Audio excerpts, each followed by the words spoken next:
हाय बच्चों, welcome to NCERT math genius.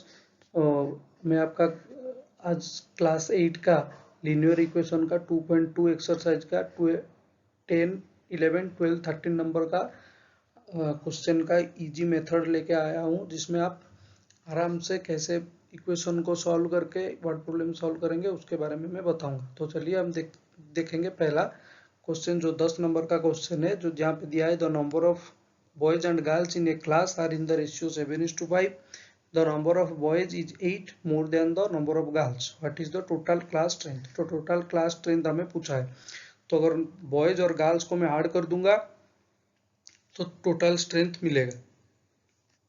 तो इसमें पहले मैं बता देता हूँ कि रेशियो क्या होता है। रेशियो फ्रैक्शन का ही एक फॉर्म होता है, जिसमें मान लीजिए आपके पास है 12/16, तो इसको मैं अगर रिड्यूस्ड फॉर्म में लिखूंगा तो ऊपर 4 डिवाइड करूंगा, नीचे 4 डिवाइड करूंगा, ये आ जाएगा 3/4। तो इसे मैं लिख सकता हूँ 3:4। तो ये क्या हुआ, एक फ्रैक्शन का ही फॉर्म हुआ।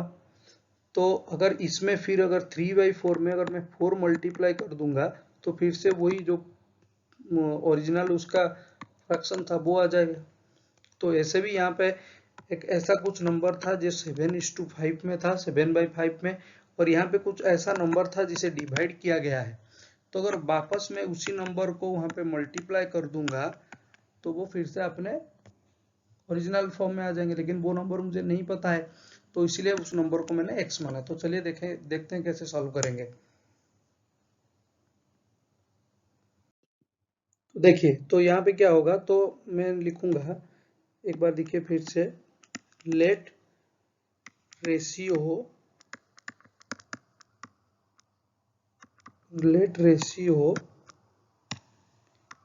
Is x। तो आपका बॉयज मिल गए आपको यहाँ पे, आप 5x, सॉरी, बॉयज मिल गए आपको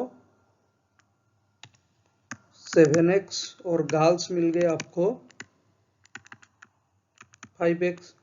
और वो क्वेश्चन में ये कह रहा है कि इन दोनों का, बॉयज और गर्ल्स का जो डिफरेंस है वो है 8, वो 8 है। तो जो बॉयज हैं वो ज्यादा है, यहाँ पे 7x तो ज्यादा होगा, 5x तो कम ही होगा। तो बॉयज ज्यादा है, गर्ल्स से कितने ज्यादा है, तो 8 ज्यादा है। तो अकॉर्डिंग टू द क्वेश्चन, तो according to the question 7x minus 5x, 7x minus 5x equal to 8। तो ये आपका बन गया है कि इक्वेशन। तो इस इक्वेशन में अब जब हम इस इक्वेशन को सॉल्व करेंगे तो ये हो गया 2x equal to 8। That implies x equal to 8/2, that is equal to 4। तो यहाँ पे x का वैल्यू क्या निकल गया, 4। तो अगर x का वैल्यू 4 निकल गया तो मैं यहाँ पे x का वैल्यू पुट कर दूंगा यहाँ पे। तो यहाँ पे 7 इंटू एक्स का वैल्यू हो गया 4, दैट इज इक्वल टू 28 हो गए बॉयज। और यहाँ पे अगर यहाँ पे मैं पुट करूंगा x का वैल्यू 5 इंटू 4, तो दैट इज हो गया आपका 20 आपके हो गए गर्ल्स। तो वो टोटल स्ट्रेंथ पूछा है, तो टोटल स्ट्रेंथ क्या होगा, जो आपके टोटल स्ट्रेंथ आपका क्या होगा, आपका हो जाएगा बॉयज प्लस गर्ल्स, का हो जाएगा बॉयज प्लस गर्ल्स। तो इसका आंसर क्या हो जाएगा, बॉयज प्लस गर्ल्स। बॉयज आपको मिल गए 28 और गर्ल्स मिल गए 20। तो that is equal to 48 total strength. आप ऐसे भी निकाल सकते हैं कि बॉयज यहाँ पे आपका दिया है 7x और गर्ल्स आपका दिया है 5x, तो टोटल हो गया 12x। और x का वैल्यू मुझे कितना मिला है, 4। तो यहाँ पे मैं 12 इंटू 4 करूंगा, दैट इज इक्वल टू 48 आपका निकला आंसर। नेक्स्ट क्वेश्चन कह रहा है कि Bhaichung's father's age is 26 years younger than Bhaichung's grandfather and 29 years older than Baichung.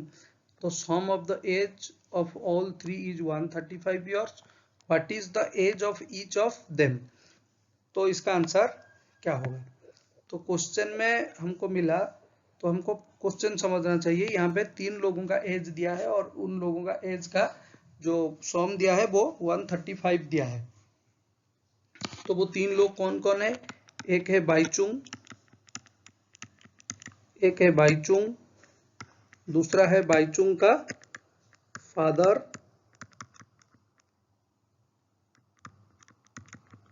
और जो तीसरे हैं वो है बाईचुंग के ग्रैंड फादर,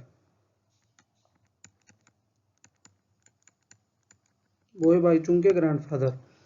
तो जो बाईचुंग के, तो इन तीनों के बारे में, इन तीनों के एज के बारे में हमें क्या इंफॉर्मेशन दिया है वो हम पहले लिख लेंगे।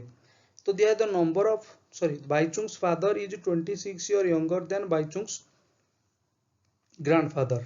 तो अगर बाईचुंग का जो फादर है उनका अगर एज x होगा तो उनके ग्रैंडफादर का एज x प्लस 26 ईयर होगा।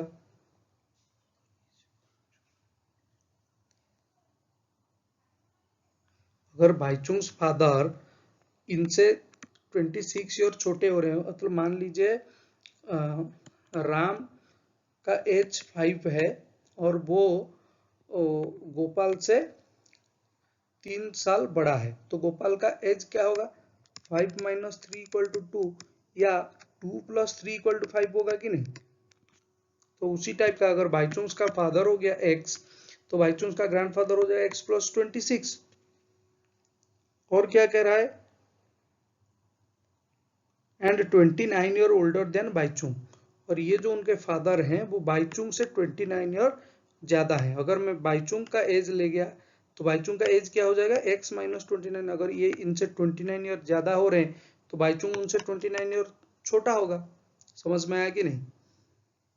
तो ओवरऑल और भी आप ये एक तरीका कर सकते हैं। अगर आप बाईचुंग का एज, अगर आप बाईचुंग का एज x ले रहे हैं तो उनका फादर का एज हो जाएगा x प्लस 29, और उनके फादर से ग्रैंडफादर कितने ज्यादा है? 26 ईयर। तो यहाँ पे उनका फादर का एज हो जाएगा x plus 29 plus 26, that is equal to x plus 54। तो ये हो जाएगा उनका आंसर। तो देखिए, तो हम इसको कंसिडर कर सकते हैं या इसको कंसिडर करेंगे। अगर हम ये वाला लेंगे तो थोड़ा हमें कैलकुलेशन इजी होगा। तो देखिए, तो फाइनली हमें ये मिला,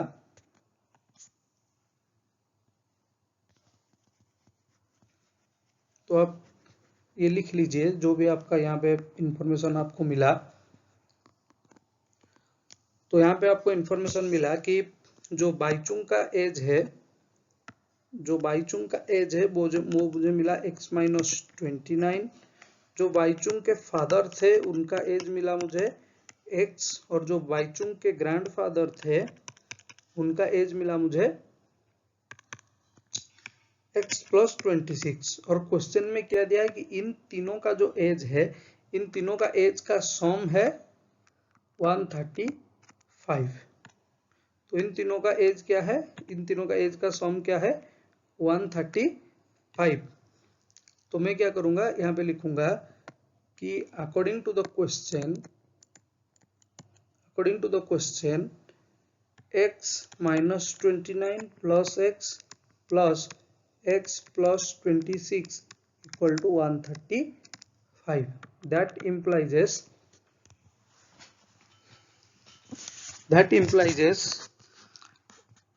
तो यहाँ पे देखिए माइनस 29 है, यहाँ पे प्लस 26 है, तो क्या हो जाएगा? तो यहाँ पे पहले 3x है, मैं यहाँ पे लिख दूंगा 3x, और यहाँ पे जो माइनस 29 प्लस 26 ये हो जाएगा -3, that is equal to 135। That implies, तो यहाँ पे -3 है, यहाँ जाके वो प्लस हो जाएगा, तो 3x equal to 135 plus 3, that is equal to 138। तो यहाँ पे मुझे 3x का मिला वैल्यू कितना? 138। तो यहाँ पे अगर मैं क्या करूंगा, यहाँ पे मैं करूंगा कि 3 इंटू एक्स है, तो 3 यहाँ जाके नंबर के पास, रूल हमेशा याद है आपको, नंबर के पास नंबर जाएगा। तो यहाँ पे, और वेरिएबल के पास वेरिएबल, तो यहाँ पे x रहेगा, 3 यहाँ पे इंटू था, यहाँ जाके डिवाइड हो जाएगा, तो 138 डिवाइड 3। तो इसको मैं दैट इम्प्लाइज एक्स का वैल्यू क्या लिखूंगा 3 इंटू 4 12, तो यहाँ पे बचा 1 18 तो 6। तो यहाँ पे आ गया आपका एक्स का वैल्यू आ गया 46। तो यहाँ पे जो बाईचुंग के फादर थे उनका एज मुझे मिला 46, क्योंकि बाईचुंग का फादर का एज हमने एक्स लिया था, तो यहाँ पे बाईचुंग का फादर का एज मुझे मिला 46। तो 46 से अगर मैं 29 यहाँ पे माइनस कर दूंगा तो यहाँ पे निकल जाएगा बाईचुंग का एज। बाईचुंग का एज कितना हो जाएगा 17। और 46 में अगर मैं 26 ऐड कर दूंगा तो यहाँ पे निकल जाएगा आपका बाईचुंग के ग्रैंडफादर का एज। तो सबका एज पूछ रहा है बाईचुंग का, ईच ऑफ देम, तो सबका एज निकल गया। तो चलिए नेक्स्ट क्वेश्चन।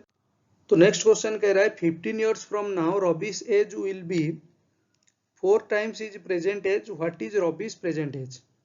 तो अब एज रवि का जिसका जितना भी है, अगर 15 साल के बाद उसका एज क्या होगा 4 गुना ज्यादा हो जाएगा। मतलब अगर रवि का एज मान लीजिए लेट रबीज एज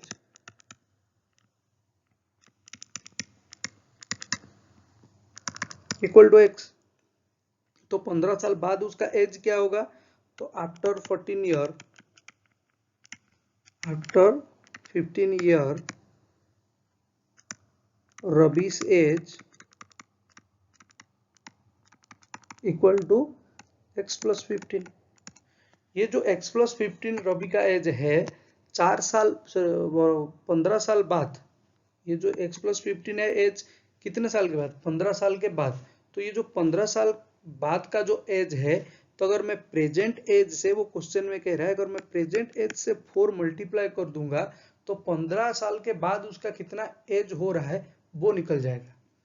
तो अगर अब उसके एज जितना है उसमें अगर मैं 4 मल्टीप्लाई या 4 मल्टीप्लाई करूंगा तो 15 साल बाद उसका एज क्या होगा वो आ जाएगा। तो 15 साल बाद उसका एज क्या है x प्लस 15। तो ये आपका बन गया इक्वेशन, कि इक्वेशन आपका क्या बना 4x, x into 4 4x equal to x plus 15। That implies 4x minus x, variable के पास वेरिएबल आएगा, इक्वल टू 15। तो यहाँ पे देखिए, तो यहाँ पे हो गया 3x इक्वल टू 15। तो x इक्वल टू कितना होगा कि 15/3 दैट इज इक्वल टू 5। तो जो रवि का जो एज अभी है वो कितना है, x का वैल्यू मुझे मिला, x का वैल्यू मुझे 5 मिला, तो यहाँ पे x का वैल्यू 5 हो गया। तो रवि का प्रेजेंट एज है 5। तो वही पूछ रहा है रवि का प्रेजेंट एज। नेक्स्ट क्वेश्चन आपका कह रहा है a rational number is such that when you multiply it by 5/2 and add 2/3 to the product you get minus 7/12। तो देखिए ऐसे क्वेश्चन में जैसा लिखा गया है बस उस हिसाब से हमें लिख देना है कि ए rational number is such that. यहाँ पे वो रेशियोनल नंबर के बारे में हमें नहीं पता है, तो हम सीधा लिखेंगे कि let the rational number equal to X. तो वो क्या कह रहा है, a rational number such that when you multiply it by 5/2। तो इसमें 5/2 मल्टीप्लाई करने को कह रहा है, तो x इंटू 5/2 मैंने मल्टीप्लाई किया, तो दैट इज इक्वल टू कितना आया 5x upon 2 and add 2/3 to the product. तो प्रोडक्ट क्या निकला 5x/2। तो 5x/2 में वो कह रहा है कि 2/3 ऐड करने के लिए, तो 2/3 मैंने ऐड कर दिया, तो यहाँ पे क्या होगा आंसर, तो यहाँ पे उसका एलसीएम आ गया 6 से ये डिवाइड होगा, हो गया 3 से ये 5x मल्टीप्लाई होगा, तो ये हो गया आपका 15x, 6 से ये डिवाइड हो गया 2 इंटू 2 4, तो 15x प्लस 4। तो यहाँ पे मेरा मिल गया ये वाला कि उसका जो एडिशन था उसका वैल्यू मुझे मिला 15x प्लस 4/6। तो इसका एक्चुअल वैल्यू क्वेश्चन में क्या दिया है कि -7/12। जो उसका जो एक्चुअल वैल्यू मतलब मैं ऐड करने के बाद एक ऐसा नंबर था जिसमें 5/2 मल्टीप्लाई करने के बाद 2/3 अगर मैं ऐड करूंगा तो उसका आंसर -7/12 आएगा। तो -7/12 किसका वैल्यू है? इसका। तो यहाँ पे मुझे ये इक्वेशन मिला कि 15x upon 16x + 4 upon 6 equal to -7/12। तो यहाँ पे आपको पता है यहाँ पे क्या होगा, यहाँ पे आपका क्रॉस मल्टीप्लाई हो जाएगा, क्रॉस मल्टीप्लीकेशन। तो 6 जाके, तो ये जो 12 है ये 15x के साथ मल्टीप्लाई होगा x + 4 के साथ, और जो 6 है वो -7 के साथ मल्टीप्लाई होगा। दैट इम्प्लाइज, तो यहाँ पे हो गया आपका 12 × 15 180x प्लस 12 × 4 हो गया आपका 48, दैट इज इक्वल टू, ये हो गया -42। तो that implies 180x equal to, यहाँ पे 48 प्लस है, यहाँ पे जाके माइनस हो जाएगा, तो -42 -48। That implies 180x equal to कितना हो जाएगा आपका 90 -90। That implies x equal to कितना -90/180, दैट इज इक्वल टू,